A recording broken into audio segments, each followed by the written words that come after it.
I didn't get where I am today without knowing a slight wobble when I enter one. I really got into television first off by writing jokes and sending them into TV shows. About the Two Ronnies, Not the 9 O'Clock News, and shows none of you will remember because you're too young. I started as a development researcher. The first thing I ever shot as a movie was someone with a large syringe and a cow. I was inspired by All the President's Men. I wanted to be in the shady, dark car park, wearing a trench coat. I never thought I'd work for the BBC, I just thought it was far too hoity-toity. This is the BBC television service. I wanted to be a record producer. The great album covers that I was interested in were made by people called graphic designers. Neville Brody was my god. Whenever I delivered the mail to different bits of the business, I would sort of linger around and talk to people. I got a job reporting on a local football show. I just wanted experience working in the media, so whether it was local newspapers, hospital radio. I grew up without a television. At the final interview I was asked what is the name of Minnie Caldwell's cat in Coronation Street, and I happened to know it was called Bobby. Valerie Singleton was my role model. I rang up the series producer and I said, you've got to give me a job, I'll come make tea, I'll do anything you want. Acted for 3 years and I was terrible at it. You're not on long, make your mark. Family has absolutely no background in media production. My dad made lino. Mend that hole in the lino. I sort of fell into a career in the media. Some people seem to emerge from the womb wanting to be a news presenter. I wasn't one of those. Mark Sharman phoned me up and said, would I like to do their late night bulletin after news at 10? And you know, amazingly, when I look back at it, I remember thinking, it's ever so late. My BBC traineeship took me into radio initially, then news and current affairs. When you have a shrinking economy, more people end up out of work. There's every opportunity, no matter what the economic situation, for good people to excel. The toughest times have produced the best TV. Gives a job. Television has always been a competitive industry to work in because it's a wonderful career to have. There are only very few of the big blue chip, shiny traineeships. It is harder, but I also think there are different opportunities and perhaps there isn't an obvious career ladder. I don't think I thought about job security at all when I started. I think if that's your issue when you start out, I think you've got some issues. People will be expected to be multi-skilled. The more opportunities you get to work with people at the top of their game, the better it is for you. We really have to think about the voices that we employ. Television should be about plurality of voices, about strong characters, about passionately held ideas. Storytelling and creativity and ideas are the blood of this industry. There will always be a platform for a great idea. The difficult bit is the great idea. People who can spot the unique, who are excited by a range of different ideas. Have your portfolio of material to prove that you really do care about this industry, because if you don't, somebody else will. People come into the business need to build up a very big set of skills. If you haven't got that set, you're going to find it very tough. Find those opportunities. They're not going to land on your lap, you have to find them. Have an opinion on everything, but don't be too forceful about it because you'll probably be wrong. Don't rush, really spend some time developing your skills and your craft. Work out who you want to work for, pester them without annoying them, a fine line. Got to know what you're talking about when you go and meet the people who are already doing it. It's maybe not a very nice word, but network. It's the willingness to go and knock on doors and make things happen, to find stories. Love television, fight for it, want it. It needs champions. There's a lot of people in the industry who come in and vaguely think they want to work in television. Deep knowledge of television is invaluable, and I think you're very exposed if you don't have it. So many people that I interview and you ask them, tell me about the shows you love, and they say, I don't watch that much television. When I'm interviewing people, they will talk about watching popular programmes as if it's some kind of guilty pleasure. Take it really seriously, but don't take yourself too seriously. Don't be frightened to go off and do something that's just a bit different. You've got to live your life adventurously. Take the path that's going to give your talents the best opportunity. The very best way to get on is do great work. Keeping those people who are young, who are engaged, who can think a little bit differently than dinosaurs like me, well, that's the future and we all have to recognise that. Hello, I'm Josh Widdicombe and I've got some great guests for you in this session called So You Want to Get Into Broadcasting. Over the next 4 days you'll be hearing from the industry's great and good, and you should be networking like crazy. I would be awful at that, but you should be networking like crazy. You're going to meet lots of people and ask lots of questions and find out all about working in TV. So to help you start thinking about the week ahead and your future careers in television, here's your chance to get some top tips and ask anything you like from the experts. Let's meet the panel first. We have Nikki Fox Round of applause. All right. Hello. Nikki is a journalist, broadcaster, documentary maker. Your big break came winning a place on Channel 4's prestigious trainee scheme. She worked on How to Look Good Naked as a researcher, which led to her featuring in the show. She later wrote and directed her first short film about all the great things that come from being disabled, and was then asked to join GOK1 as a reporter on How to Look Good Naked with a Difference. Nikki was presented with a Sony for her first radio documentary. There's so much more, but since last June, Nikki's been the BBC's Disability Affairs correspondent. You'll see her reporting on disability matters across the BBC's news output, as well as making short films for the One Show. Thanks, Dave. That makes me sound a lot better than I actually am, but I'll take it. Thank you, disability. It's like a very well-mannered roast, isn't it? Next, we have Nelson oh, I got this right in the practice. Adeosun. There you go. Thank you very much. Really angry at myself. 12 months ago, Nelson was where you are, sat as one of our new networkers. He's now a researcher. And last week, he's worked for Newtopia, Nerd TV, Discovery, and Endemol. He just did an experimental for Channel 4, which finished on August 16th, showed at Sundays at 8 p.m. Before that, Nelson was working on the London Live comedy drama Brothers with No Game, where he was producing their digital content. At Nerd TV, he was part of the development team that won a commission from Channel 4, has a documentary in development with the award-winning Amos Pictures. Also worked on Paedophile Hunter and Terror at the Mall. As well as being here at last week's The Network, Nelson was also selected for BAFTA's Generation Next and has won funding for diverse talent from Channel 4. Round of applause. That is hell of a year. Yeah. Pressure's on, guys. Next up, Laura Marks. Laura started working in TV at a very early age. She worked through practically every role, both behind and in front of the camera, before achieving her dream of producing comedy for TV. Her presenting career included Tea in the Park, MTV, GMTV and Glastonbury. Off-screen, she worked across children's shows for the CBBC and entertainment, including BBC One's Tonight's the Night with John Barrowman. She recently produced Still Game live at the Hydro and developed ITV's panel show Fake Reaction. Now working for BBC Comedy in Scotland, most recently on the BBC One sitcom Mountain Goats. Most importantly of all, she has had a #1 hit in Japan. That's how I got started, guys. Yeah. So, write a hit tune. There's your tip. Round of applause for Laura Marks. Next up, finally, Nan Gourlay. Correct pronunciation of the surname? The London accent, yeah. With the London accent. Nan Gourlay is a freelance production manager with over 18 years' experience across a diverse range of factual programmes, including documentaries, factual entertainment and corporates. After uni, she started out in theatre as a stage manager before moving into TV commercial production and corporates. Some of her recent credits include Slow Train Through Africa for ITV, Benefits Tenants for Channel 4 and Blue Peter You Decide for CBBC. Most excitingly for me though, she's currently production manager of my favourite TV show, Homes Under the Hammer. It's your favourite. I love it. It shows what my lifestyle is like. A round of applause for Nan, please. So that is our panel. This is what we're going to do. It's basically going to be a bit like question time. I know you've been sending and tweeting your questions in, so we'll be coming to you. Get ready with your questions. I'll be coming to you in a minute. But let's start off by thinking about personal attributes and skills, and what skills you need to work in TV. We'll start with you, Laura. What are the key attributes people need to break into TV? You've probably all been told lots of attributes over the time you've been here and on the video as well, but for me I would say knowledge is key, knowing who you are talking to, communicating properly, being able to understand who you're talking to, whether it's a producer or a director, and what they have maybe done, what their past is. There's nothing worse than going and speaking to a production manager or a executive producer to try and get a job and you don't know what they've done before. It just makes you look really ignorant and unprepared.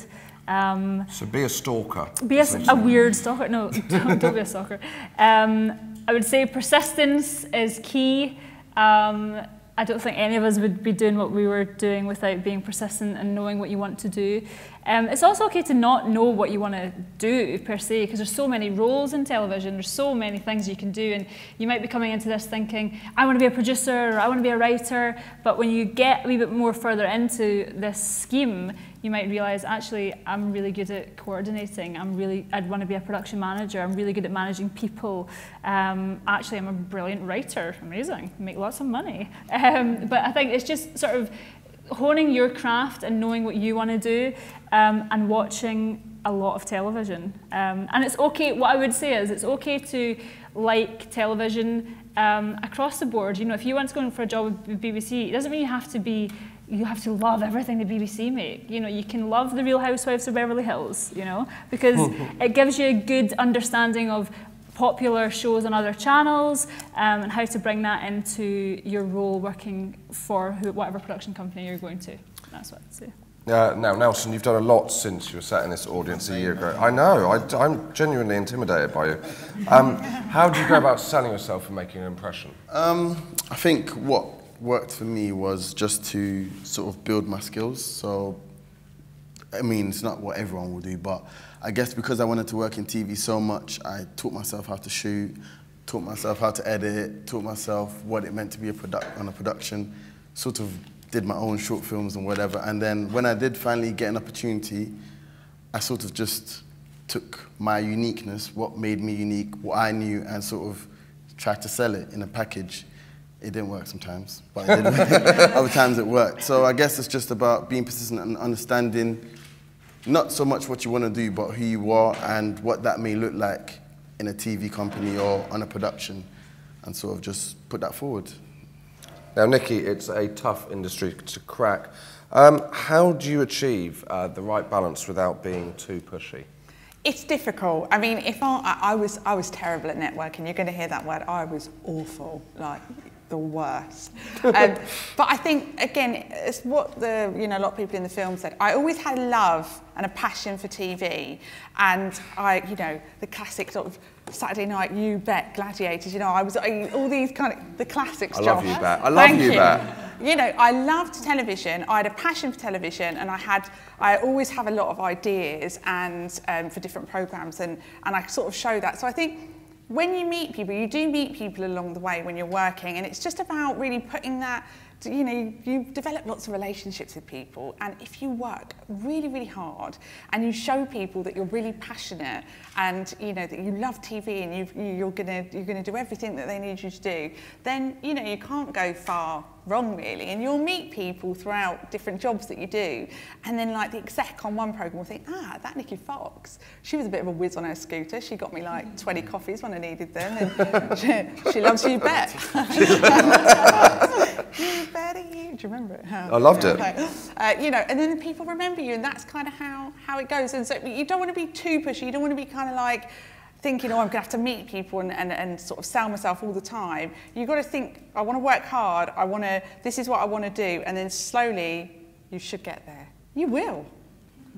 There we go. Now, Nan, when you're looking for staff, what stands out?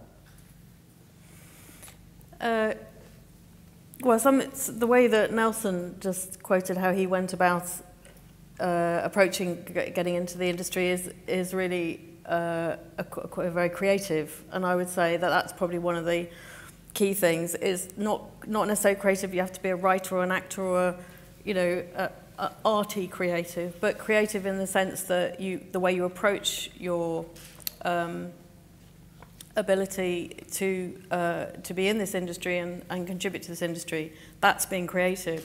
What can I do? How can my personality or my skills or my experience, how can I transfer myself into this industry? Experience of doing other things we were talking about earlier is great. If you've had life experience or if you've had lots of worked in other areas, you can bring so much to what you're doing in television. So I think being creative, being flexible, because no two productions are the same, whether you're doing factual or drama or science or arts or children's, they're all different. They have the same elements, but they're all different. So I'd say that is one of the most key things, is to not get stuck and be flexible about the kind of your approach to work and the different jobs and the different demands on you. And I think that's also true in terms of the people that you work with, because there's a lot of big characters in television, there's a lot of difficult people in television, there's a lot of challenging people, which is part of what's so interesting about the industry as well, because there isn't this very kind of linear way of working your way through it in any role. So getting the best out of your team, or getting the best out of the people that you work with, and getting the best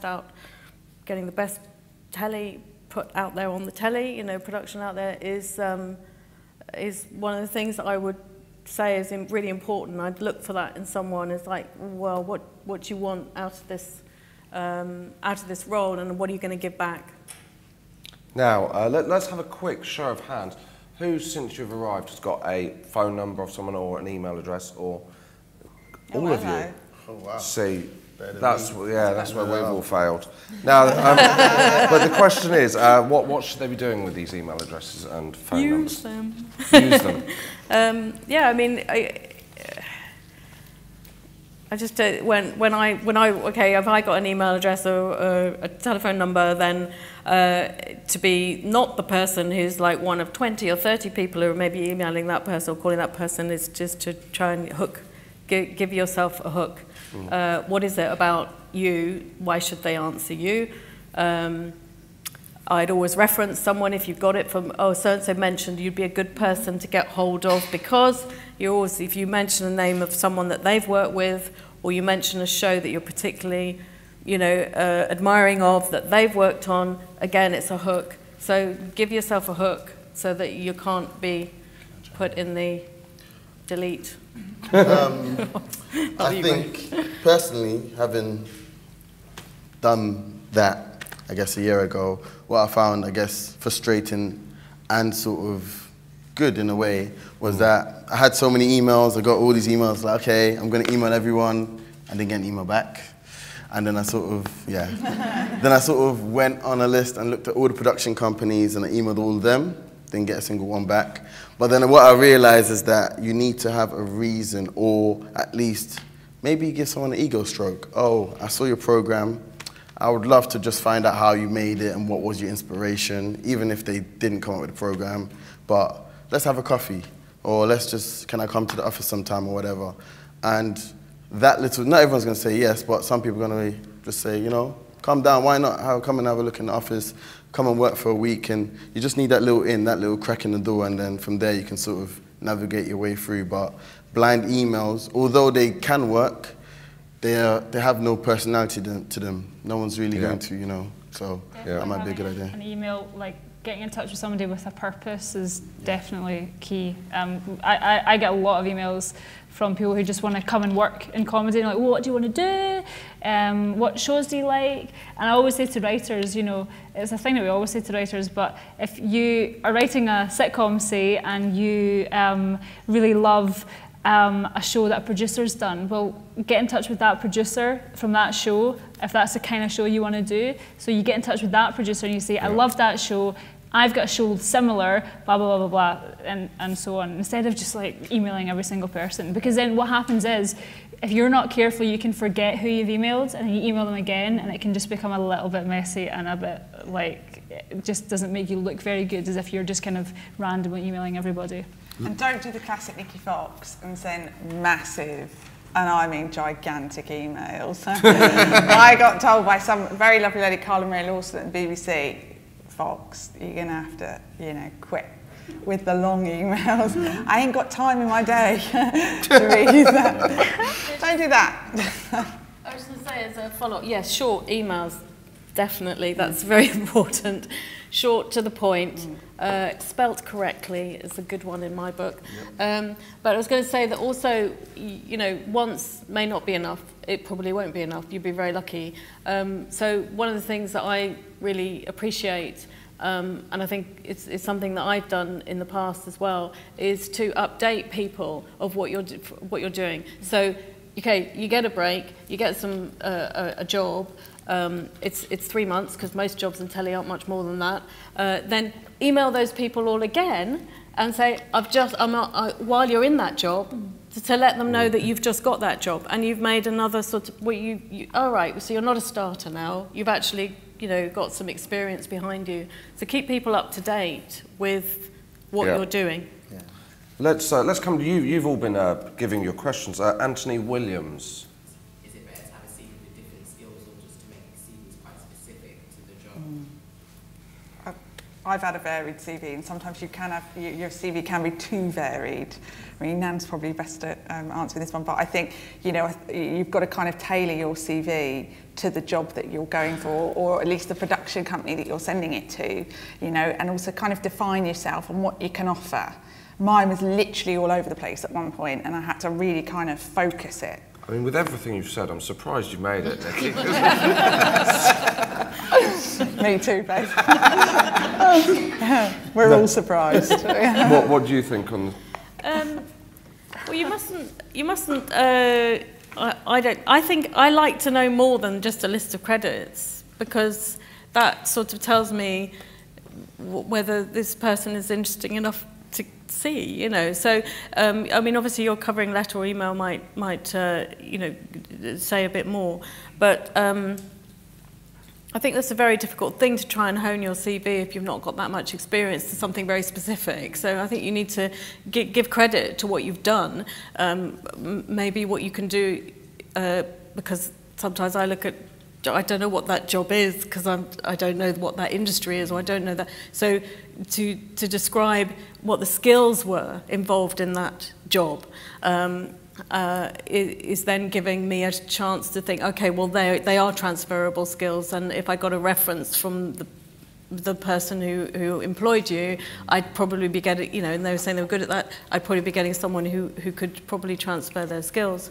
And it is about personality as well. So I want I wanted to see, what's this person like? I mean, I started in theatre, I started one of my first, well, loads of Edinburgh festivals, theatre and comedy store in London, and I've left those credits on my CV because it gives some people even now, I'm being as old as I am, but it gives people an idea of, oh right, she started back in that, you know, in a different world, and it's part of what's brought me here, you know, it's my background. So no, I'd leave things in there and highlight your personality and your skills that you've gained in those other areas. It totally depends what job you're going for, really. If you're going for a job as a runner on a production, you want to have having lots of stuff on there that you've done before that shows dedication, that shows you can, you're not afraid to do things or take a chance, and all that sort of stuff is great. But if you're going for a job as an edit assistant, you know, you need some sort of edits, you know, you need stuff on your CV that's going to show that you could get that job. So it really depends, I think. But like Nan said, it's just standing out as well is one of the biggest things. Okay, let's move on to getting into the industry. So, how do we start off? How do we find a job? Laura, do you need to be really focused on what job it is you want to do, or is it okay to not be too sure? I think for all of you, I think it's okay not to be too sure at the moment, because I think I'd be lying if I said you have to go in and you have to know exactly what you want to do, because I didn't know what I wanted to do for ages. And you work in lots of different areas and you can kind of find your feet and see what you really enjoy doing. But it's good to have an overall, well for me anyway, it was good to have an overall aim of what I wanted to do, so that you've got focus on how you would maybe get there. I wanted to be a comedy producer, so I was a runner, I was a researcher, I was an AP, I was a junior producer, I was a producer, and I kind of followed that path, because when you're a producer, knowing all those jobs and what all those people do really helps you be the best producer you can be, because you can understand what everybody else is doing in those roles. So I think if you focus on what you want to do ultimately, it's okay having a different path and kind of steering off that and getting lots of different experience. But I think you're all making a great step anyway. You're focused, you want to work in TV, so you're here, so it's brilliant. And yeah, I think just keeping that focus on what you maybe want to do in the end is good, because there's nothing worse than going into an interview and be like, oh, I don't know what I want to do. I just want to work in telly. Well, what do you want to do? Yeah. What about work experience, Nelson? Do you think that's important? Oh my goodness, I think it's, yeah, it's really important. I guess because, I mean, when I was at this stage, I had just finished my first work experience gig with Utopia, and before that I had absolutely no clue what people did. I mean, I saw producer and I thought everyone was a producer the minute they came in, which is not the case. But yeah, because it's such a huge industry, but it's also really tight-knit and small, so from the outside in, you don't really have an idea what goes into shows, how they work, and what everything is. So you sort of just need to get a flavour of what TV is about. So with that, work experience is important, and it sort of lets you know, do you actually want to do it? You know what I mean? Can you come in 9, 8, finish 5, 6, 7, however long you need to be in the office or on location? Is it actually something you want to do? And you get a flavour of it. And because work experience at times isn't unpaid as well, it sort of does challenge you to actually see whether your heart's in it or whether it's just a job. If it's just a job, then you need to consider whether it's something you actually want to do for the rest of your career. Now, Nikki, people in the film, people said network, which you've already said was not your strength. It wasn't my strength. No, we're still. What? Yeah, well, we'll find out. That's going to be the twist at the end. What if you don't know anyone in television? How do you go about that? It's difficult because it is the kind of work that at the time when, because I've had the career as the runner, the researcher, the producer, and then obviously making documentaries, and then now being a journalist. Who'd have thought it? Again, I kind of got to that. It wasn't really networking. Like, I didn't show up to all the parties and all the places that you needed to be to chat to people. Like, those sort of things came about. I mean, networking, I just hated the word. It made me want to scrub myself in acid. But I know you guys have to do it, and if you're good at it, that's brilliant. And I did do the certain things, like I looked at all the free events, like they do some free events at BAFTA, or I got to know people through different jobs that I was doing, and then I'd go to anything that they had, and I did do that. I was always present, and I was always there. Just what was coming out of my mouth, I don't know. But I was always there, and I'd always meet people. And I think the main thing is really can be mortifying going up to someone and being, hi, my name's Nikki Fox, have my card. It can be really, really difficult. And I had cards, like I got them for free for Vistaprint, my sister did them, and I had my photo on and everything. And I wanted to kill myself. But I did give them out to people. And the way I did it wasn't like I'd sort of introduce myself and, hi, let me work for you kind of thing. I was I sort of targeted the people that I was going to speak to. I'd researched those people, so I knew what they did, and I knew that it would be good for me to introduce myself. And then I just went and sort of tried to sort of put across my passion and what I wanted to do in the industry and how hard I work and what I've done so far. So that was my kind of networking. And of course, when you go from job to job to job, you meet people, and then you hopefully stay in touch with those people. You send them a little email, you tell them what you're doing, that kind of stuff. And then hopefully they'll remember you. And that was my kind of networking. Yeah. I think we all of us, when we become, so you might go from a fixed term contract, then you might be freelance, then you might be on a longer contract or a continuing contract, because it's very difficult to find a permanent job in television. So at some point we all still have to go back out there and network and find the job. So we're essentially back in your shoes, So it's just about trying to make a lasting impression, and you're only as good as your last job, and that's something that's my mantra. So trying to do your best in one job so that you've got a good reputation and stick to that is really key, because people talk to each other. They do. Yeah. What? Oh, carry on. No, I was just going to say, I'm 35 and I've only just got a permanent contract now with the BBC, and I'm still paying off credit cards from when I was trying to speculate to accumulate, and get to where I am. So I'm 35, I'm old. Now, Laura, what attracted you to the industry? Did you always want to be in it, even when you were topping the charts in Japan? God, I was living the dream. I always wanted to work in television.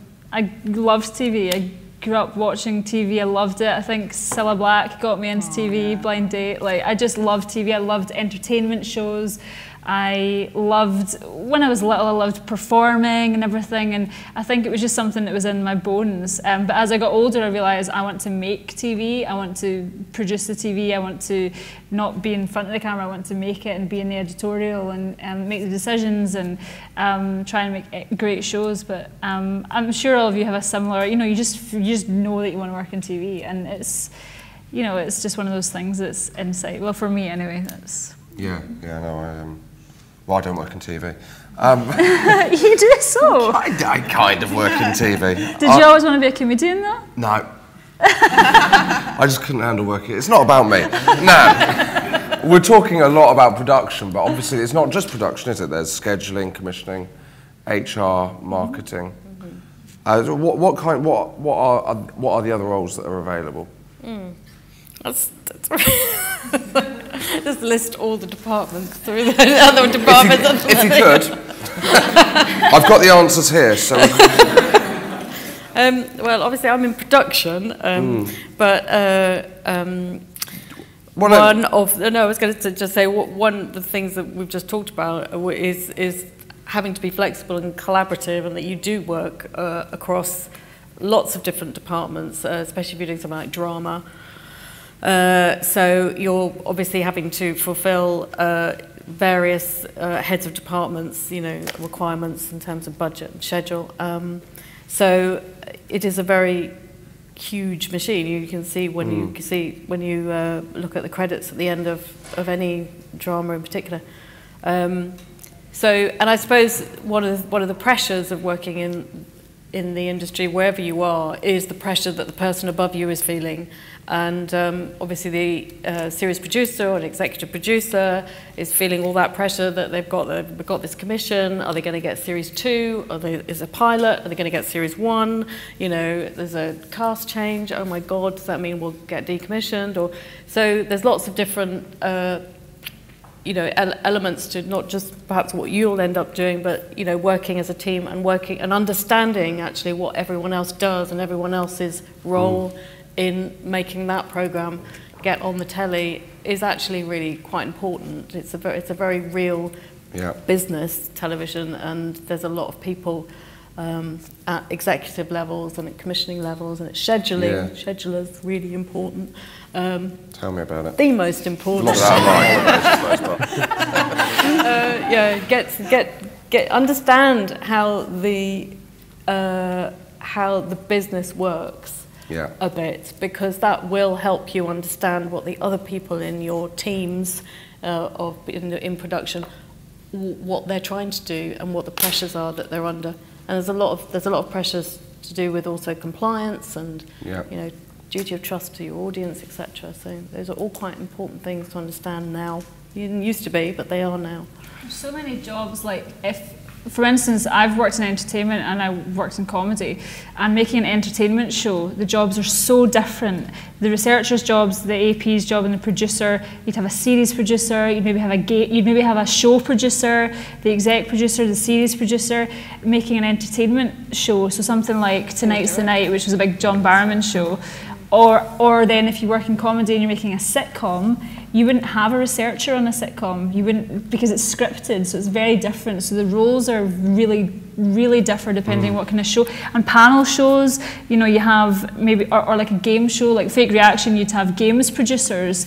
Big Brother, they have games producers. They have researchers who research what kind of games they should do. They have show producers. Then they have a series producer who looks after the whole thing. So there's so many different roles depending on what the show is. Homes Under the Hammer, I'm sure you have a million coordinators because it's a huge beast. So there's just so many different. So I think looking at the credits is really useful actually to see what roles went into making what show. I think that's quite a good. Before we move on, we've got time for one question on this from Kieran Nicholson.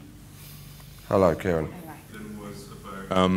A recent comedy commissioning masterclass where someone said that they thought the practice of sending in taster tapes of your writing was going out of fashion, and that producers were more interested in reading scripts again. And I wondered if the panel thought that that was true or not. I would say it depends, because I know we've chatted loads before, Kieran, but I think it depends on what your taster shows. If you shoot a taster and it looks, you can shoot yourself in the foot with a taster, I think, depending on what the project is. And depending on the talent you have involved. So if you shoot a taster and it just looks terrible and it's really bad and you're not getting the script across the way that you want and you send it in, I think you would maybe be better sending in the script. And producers like to read the scripts and imagine things and how they would make the show. So if you put something in front of them that's visual, it restricts them slightly. It doesn't mean that they can't think outside the box, but it sort of shows this is what that writer wants to do, or this is what that talent wants to do, and they might think, well, I'm not the producer for that project. Yeah. Whereas if it's a script, the producer can make up their own kind of mind about how it would maybe work. So it really depends. But I know when Lemmy started out, he would send in like insane stuff. You know, it's like, what is that? And then I got commissioned. So, so it just totally depends. But again, inviting producers along to see live shows and all that sort of stuff is a really good idea. Let's move on to life on the job, what it's like once you're working in TV. Nikki, TV offers few jobs for life or long contracts. How should people prepare for a career working freelance and on short contracts? Don't get disheartened by it, because you will go from job to job and there will be gaps in between. I mean, I've had quite a few when I was working behind the scenes. I used to have, you know, gaps in between How to Look Naked and other stuff. And I kept working, I kept my head down. You know, even like 3 years ago, before I got this job, I think I did a 60 or 70 quid a day job at the BBC, just giving out wristbands for children in need. And it was great because I was making my Sony award-winning documentary at the time. Thank you very much for Radio 5 Live, but the documentaries, they're brilliant and you love doing them, but they don't pay brilliantly. So I was having to get as much work as I could in between. I was doing a Sky News Sunrise paper review. I was horrible on that. Or I was giving out wristbands on children in need, or I was doing anything just to kind of, I wanted to always work, because that's how you meet people. But you will always have gaps, but if you keep even when I was, you're shocked to hear this, signing on at the job centre, after I just got the opportunity to co-present How to Look Naked with Gok, having previously worked on it as a producer, but they were doing a series for disabled people. And that was the one time, actually, I was a bit ballsy. And I emailed the executive producer. I said, well, listen, you know, I've done a bit on screen. I've directed my own film. You film me doing it. I had braces and yellow hair. Now look at me. Why don't you give us a go on Naked? But when those shows aired that I went out, I was signing on at the job centre as they were going out on Channel 4. And people were like coming up to me in the job centre going, did I just see you on Channel 4 last night? And I was like, yeah, you did. yeah. You know, and they were like, does TV pay that bad? I was like, yeah. You know, but I was signing on at the job centre, but at the same time I was still getting up really early in the morning. I managed to get an agent while I was signing on at the job centre just by sending a few emails. Lovely guy, he's gone into meatballs now, called Ches. But he cooks meatballs. But yeah, so, you know, I got an agent, I carried on, I did, you know, got day jobs like we're saying on Children in Need, or anything that was on offer, I would do. And I kind of, you know, I was like the only person I felt like was working 7 days a week but signing on, you know, but it was like that kind of, that work ethic and not being disheartened. When I was disheartened at times, you do, of course you do, naturally. You see on Facebook that everyone's working on like the big old shows and you're like breathing out of a brown paper bag because, do you know what I mean? It's hard, but you've just got to keep going. That was a bit long, wasn't it? That's fine. Sorry. No, it was genuinely a rousing speech, I felt. Nelson, what should you be doing once you're in the industry? What should you be doing once you're in the industry to keep standing out? Well, I do identify with what Nikki said in terms of work ethic, but I think it's not easy at all, because I remember sitting here in that chair right there and then sort of thought, okay, great, yes, I know all these things, time to get work. And I sort of went to the office and they sort of sent me out to get teas and coffees. And I thought, well, I don't like tea or coffee. And I keep on making it. No, I hate it. Oh my God, I hate it. We've fallen out. Yeah. But I guess the thing is that it's the work ethic that will take you through, and eventually you will get an opportunity somehow, some way. It just happens. I don't know why or how they choose you, or, well, pick up this camera and film something. It just happens, and that will be an opportunity to sort of stand out. And then I guess also, while you're doing the things you don't like, still do the things you do like. So if, for example, you are a runner, office runner, which essentially means paperwork, teas and coffees, and whatever else anyone in the office wants you to do, still film at the side, still keep writing, still keep your ideas fresh, whatever it takes, because eventually that will come in useful. So I think the idea is that it's not what you can do, it's what you can prove that you can do. So the essential information you take away from that is that someone will give you a chance, and that chance you need to take it so that when they do come back to you, you can say, look, I done that. Or, well, even on my CV, I just play things up all the time. For example, when they gave me a camera on the last job, I was a camera assistant for 20 minutes, but I did camera assist, so I know how to do it. So it works out. So literally, yeah, just keep on working at it, keep on showing that you have the skills, and eventually you will get the opportunity, and yeah, just keep at it. Laura, what do you do to keep your skills fresh? Oh gosh, well, try and do as much training as I can. BBC are great because there's a whole BBC Academy, so we're very lucky, you can go and do lots of different training. I'm going to a refresher script editing course in 2 months, next October. So it's just about trying to find those opportunities to do stuff through the Academy for me. But I think recently, and maybe it's not really a skill, but trying to keep up with latest trends, things that are online, BuzzFeed, things that people are talking about, shows people are talking about. You know, I work in comedy, so I need to kind of know every comedy that's on TV ever. I don't know them all. And not feeling ignorant when people are talking about this show or that show and why that show didn't work or why this show worked. And kind of, for me, brushing up my skills is about immersing myself in comedy that's on TV at the moment, really, across all the channels. But also there's practical skills as well, because for me things like compliance, you know, all the legalities of making a show that producers have to deal with, doing things like risk assessments, lots of things like that you don't think that aren't the fun things, but are the things that you are responsible for all the time. So those kind of things, just keeping fresh on those are really important. When you're recruiting, Nan, what do you value more? Is it experience, skills, or personality? All of them. All of them? Yeah. Well, that's that then. Well, no, I think the skills that like this gentleman said about the skills, you know, you need to make your CV sing the skills that you have in whatever your backgrounds are. Looking at you, you all look like you've come from all kinds of different backgrounds, and, but you need to make that those things come forward.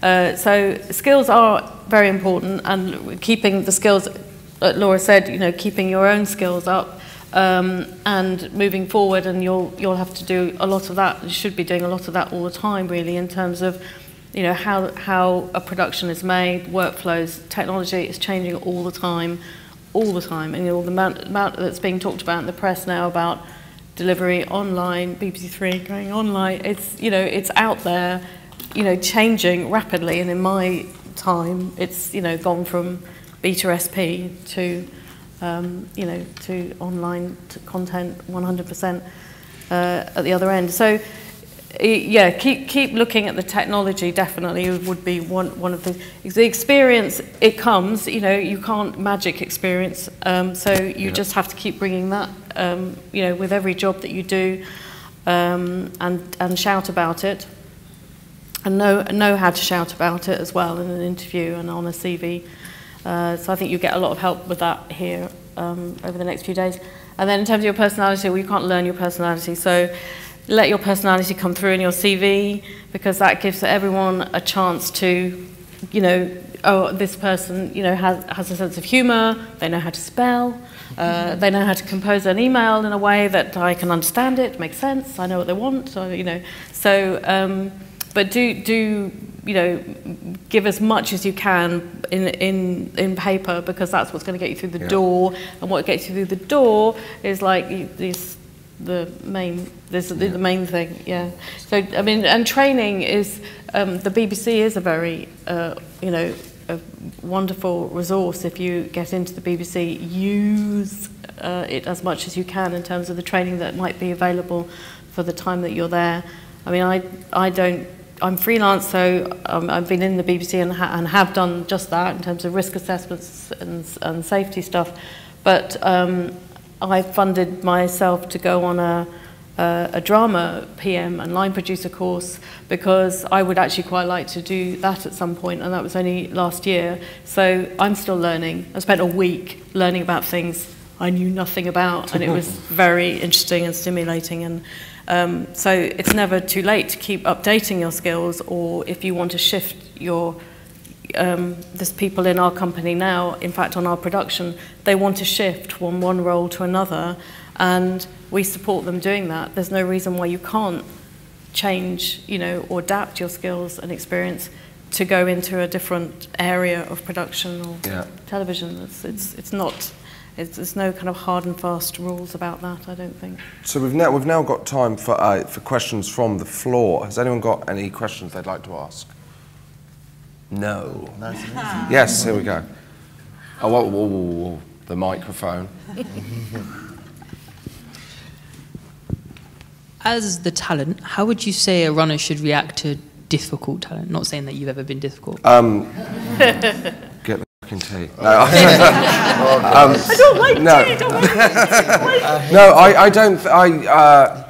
I don't know. I did a show recently where there was someone on it being quite rude to a runner, and it was really horrible, because particularly as other people that are on it, because you can't go, you can't say, no one can really say anything. You've just got to kind of let it go and then about them behind their back. I think is the way that because they'll have been rude to other people. Yeah, I think I'll chime in on that as well. I think spit in their tea. I think I mean, I had a bit of a crisis, because as I was working as a runner on one of the jobs, and the girl that was working with me hadn't worked as much as me in terms of experience, but she was my head runner, which I never knew existed, but it does exist. And she was... Not bitter? I think I'm a bit bitter, yeah. But anyway, she was an idiot. She was a big idiot. But I think I thought about how I should react in terms of, should I just shout at her or whatever, but then I thought, no, that doesn't really work, because there's so many people here, and you being one of the junior members of staff, not that you don't have the power, but as an example to the people that actually employ you, they see everything. Everyone sees everything all of the time. So when, for example, you do have a difficult person that you're working with, if you do react appropriately and make sure you get your job done, someone will see it, and someone will come back to you and say, look, I know this person's an idiot.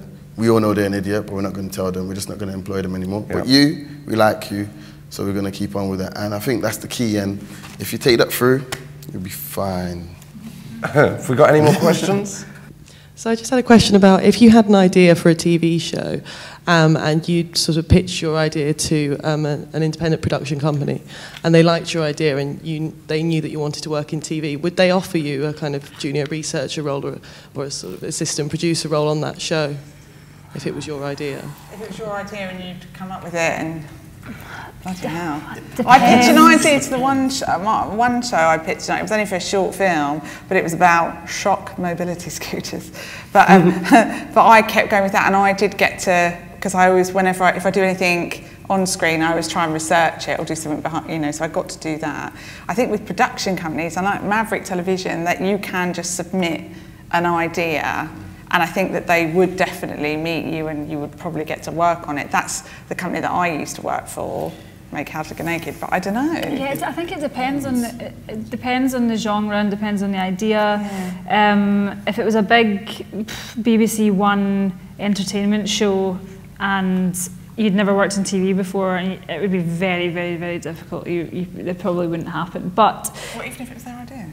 No, I mean, in terms of you've never worked in TV before and you pitch it, because it's very different. It's all these different systems through commissioning. But if you take something to an indie, then maybe you would get to work on it as a researcher, or it depends because people. It's one of these things. A lot of people have this thing they can just go in and be a producer or just go in and be an AP. You need to know a lot of stuff to be an AP. So going in as a researcher would probably be what they would offer you. I would say. I think that's the most likely. Would you say? No, I'm not sure. Yeah, I've worked on things that the producers come with the idea, so they've got to work on it obviously because it's their idea. But it depends. It'll depend on you, as you say, the project, the level of experience, and how generous the independent production company is, and whether they've got people on their books. They've already might want to use the people they've got in-house rather than a new person. Having said that, if it's your idea, then you're in a very strong position to negotiate that, I would say. Maybe try and get a job in, if you're really an ideas person, creative, maybe try and get a job in development, a researcher in development, and then you new ideas every single day and lots of shows. And then some production companies, it might work that if you work in development and that show gets made, you would get to go and work on that show. But some broadcasters and some production companies, they just have a development team, and then when a show's developed and gets commissioned, it gets handed over to a production team, so you wouldn't get to work on it. So it just it really depends. We've got time for one more quick question. Anyone? Hiya. So yeah, I was just wondering, so could you work in development and production? Yes. Yeah, you can. Yeah. You mean, can you go between the two? Yeah, so like develop an idea and then go make it as well. Yeah. A lot of the researchers that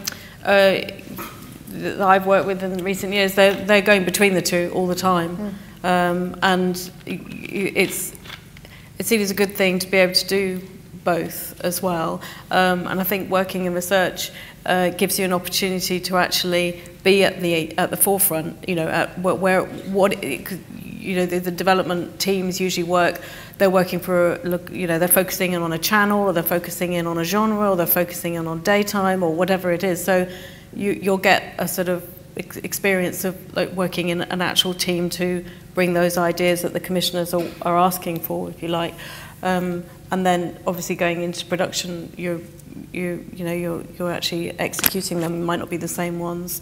But no, not a problem at all. I think everyone should do a bit of development because I think it's a great place to find out if you're good at ideas as well, and also to it's what is good telly, what makes an idea sing, and what makes an idea, is it the right time for that idea?